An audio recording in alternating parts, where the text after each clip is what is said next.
ఒక పెద్ద అటవిలో చాలా జంతువులు సంతోషంగా జీవించేవి. ఆ అటవిలో ఒక చిన్న మొసలి ఉండేది. అది చాలా గర్వంతో ఉండేది. తాను నీటిలో బలమైన జంతువనని అందరికీ చెప్పుకుంటూ తిరుగుతూ ఉండేది. ఒక రోజు ఆ మొసలి నది ఒడ్డున ఉన్న ఒక చిన్న ఎలుగుబంటిని చూసింది. అదు చెట్టు పండు తీసుకునేందుకు ప్రయత్నిస్తోంది కాని అందడం లేదు. మొసలి చూసి నవ్వుతూ, నీకు చేతులు, కాళ్ళు ఉన్నా కూడా పండు అందుకోలేవా?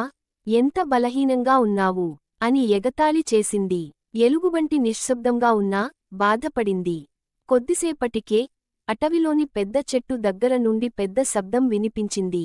ఆ చెట్టు మూలం దగ్గర చాలా పెద్ద రంధ్రం ఏర్పడి ఒక చిన్న పిట్ట పిల్లలి మేం చిక్కుకుంది.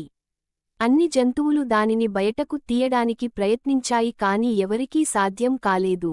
మొసలి కూడా ప్రయత్నించింది కాని దాని పెద్ద నోరు రంధ్రంలో ఇమడలేదు. ఆ సమయంలో ఎలుగుబంటి ముందుకొచ్చి తన చిన్న చేతులతో రంధ్రాన్ని నెమ్మదిగా విరిద్దింది. తరువాత ఆ పిట్ట పిల్లను బయటకు తీసింది.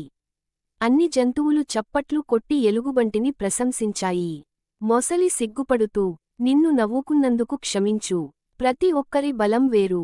ఎవ్వరినీ తక్కువగా చూడకూడదు అని చెప్పింది. ఎలుగుబంటి చిరునవ్వుతో, మనకు ఉన్న బలం ఇతరులకు ఉపయోగపడాలి, దానిపై గర్వం కాదు అని చెప్పింది.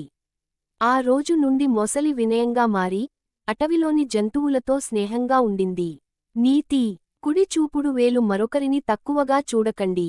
ప్రతి ఒక్కరిలో ఒక ప్రత్యేకత ఉంటుంది.